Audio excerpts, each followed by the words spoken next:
When I was walking with Marianne Williamson in Melbourne, Australia, just a few months ago, we toured Australia speaking down there.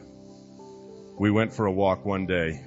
My daughter, my oldest daughter, was babysitting her little girl, Emma. We went for a walk for about 2 or 3 hours, just talking about the tour and what we were going to do on the programs and all of that. She said to me, out of nowhere, like, "Come on, Wayne, tell me, do you have any secret desires?" Just like now, there was a time when someone asked me that question in a park. A woman. I would have come up with a sort of crass remark. But I said, yes, I do have a secret desire. And she said, what is it? I said, I would like to disappear and still be here. I remember reading in some of Castaneda's later works saying that freedom is really a disappearing act. Like you have to learn how to disappear your ego and the absolute lack of concern about yourself and how things affect you and how self-absorbed you are and how important you are and their need to be right all the time and all that. This is all stuff that is part of a paradigm that we have been taught because we believe in this ego, which stands for edging God out. Our ego is the part of us that is our false self, and I say that without qualification.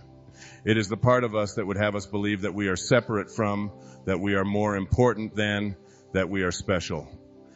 And I want to tell you right now, folks, if you want to understand higher awareness, you have to get off of this thing that you are special. You are not special in the eyes of God or anyone else. It implies if you are special that someone else is not, doesn't it? And if everyone is special, then we don't need a word like that, do we? To specify who is and who isn't. We are all divine creations, extensions of God, every single one of us. No one better, no one more important, no one more advanced, no one prettier, no one more anything.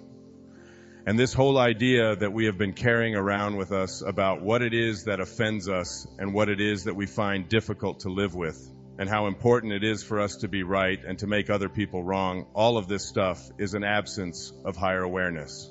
And you've got to somehow figure out a way to transcend it and know and begin to believe in something that you can't see. Believe in something that you can't see. I wrote a story. I'm going to share just a part of it with you. It's a story that I open up this your sacred self with. The story goes like this.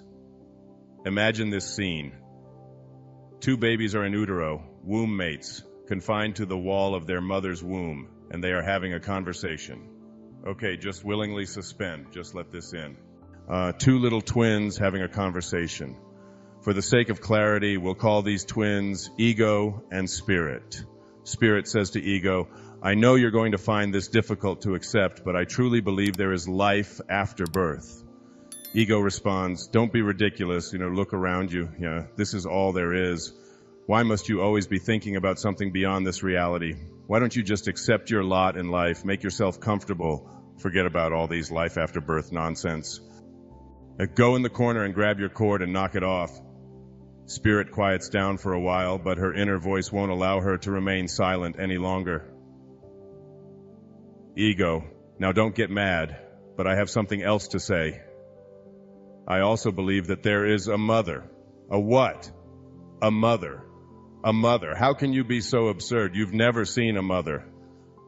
Why can't you accept that this is all there is? The idea of a mother is crazy. You are here alone with me. This is your reality. It's wet, it's cold, it's crowding. This is it. Trust me, there is no mother. Trust me. Spirit reluctantly stops her conversation with ego, but her restlessness soon gets the better of her. Ego, she implores, now listen without rejecting my idea. Just listen. Somehow, I think that those constant pressures that we both feel, those movements that make us so uncomfortable, that continual repositioning and all of that closing in, that seems to be taking place as we keep on growing, that this is all getting us ready for a place of glowing light. And we're going to experience it very soon.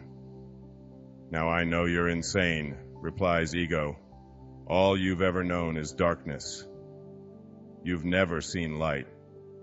How can you even contemplate such an idea? Those movements, those pressures you feel, these are your reality. You are a distinct, separate being. This is your journey. Darkness and pressures and a closed-in feeling. This is what life is all about. You're going to have to fight it as long as you live. Now grab your cord and stay still. Spirit relaxes for a while, but finally she can contain herself no longer. Ego, I have only one more thing to say, and then I'll never bother you again. Go ahead. Ego responds, go ahead. And patiently, I believe all of these pressures and all of this discomfort is not only going to bring us a new celestial light, but when we experience it, we are going to meet Mother face to face and know an ecstasy that is beyond anything we've ever experienced up until now. You really are crazy, Spirit. Now I'm convinced of it.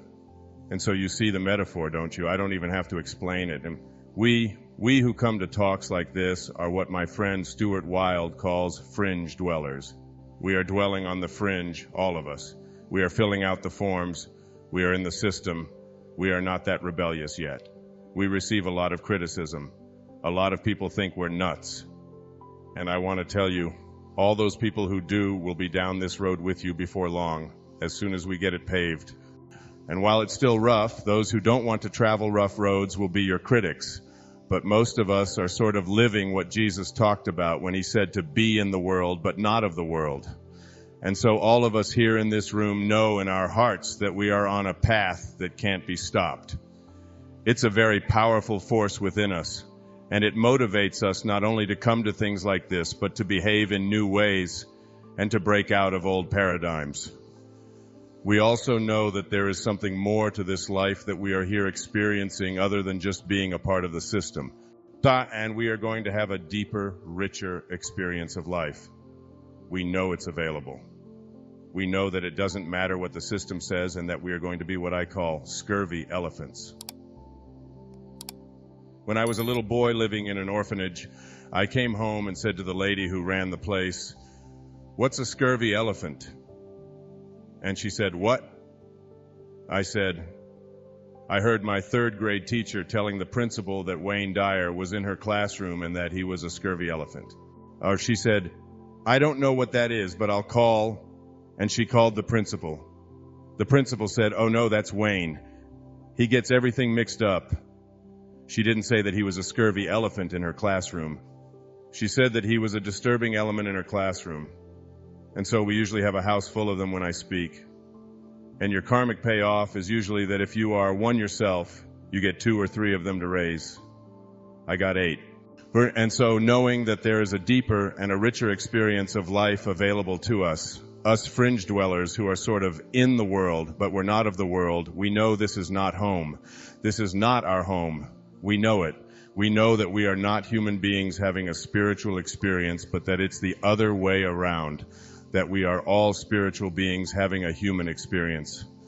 We know this, and we know that there was a moment when we, before we showed up here on this plane, were in nowhere, N-O-W-H-E-R-E, nowhere. Wait, and this is the moment just before your conception. I'm going to suggest to you, and I know this is weird, put a little asterisk around this in the tape. I'm going to suggest to you that you don't rely upon your memory to determine whether this is valid or not, because you probably can't even tell me what you had for breakfast, let alone what you dreamt about last night, let alone what happened to you when you were 3 months old. You all were 3 months old, weren't you, at one time? You want to tell me about it? What was it like with the color of your crib sheets? Your memory is not a good indicator of whether something is true or not true. And my experience with the teachers that I have had and with my own meditative practices and with my own reading is that we sign up for all of this and that there are no accidents. That God's plan works and yours doesn't, by and large. And if you want yours to work, make it the same as God's and understand that. And that when you are in nowhere, you make a decision to come here and you pick who you're coming here with. And so if you don't like who you got, you ought to be wondering why you picked them. When you left nowhere, and we all leave nowhere, no O-W-H-E-R-E, and we get to now here, no O-W-H-E-R-E, and it's all the same. It's just a question of spacing. So we go from nowhere to now here, and guess where you're headed? Back to nowhere. And you know that because you have been watching the journey, haven't you? Because whoever you are, has been in a whole lot of bodies already. In fact, even how you got here from nowhere to now here is exactly the same for all of us, like it or not. Zutsu, you all started out the same. You went on a picnic with your father, you came home with your mother. That's the way it gets. Okay, I don't care if you're a nun. I don't care if you're the Pope. I don't care who you are. There was a picnic and now you show up and now here. And you show up in a room and the room is this reality that you are experiencing. We call it daily awareness. You show up in this house, this beautiful house, in this little room called daily awareness. And the only way you can get into the house is through your birth. And you squeeze into this room. Okay? And you spend your time here, whatever time that you have signed up for. Some of us for 10 weeks, some of us for 10 years, some of us for 100 years. And it's all in divine order, even though we milk this melodrama of death to death, somehow believing that it shouldn't be happening and isn't it awful? And you know, and we don't even believe in it anymore. And that's the ego. The ego's greatest disappointment and embarrassment is death, all right? And it does everything that it possibly can to avoid the embarrassment of dying. It will even stick tubes in you and feed you through funny little things, all you know, whatever. And God's saying, why don't you come home now? You say, well, they won't get these damn tubes out of me. And they've got this. And so we milk this and milk this and milk this and don't understand that it's in divine order. It's all in divine order. And then you leave the room at your death and the door snaps shut. And you live your life here in this room called daily awareness. I would like to suggest to you that all the rest of the house is something called higher awareness. Very few people know how to get out of this room of daily awareness.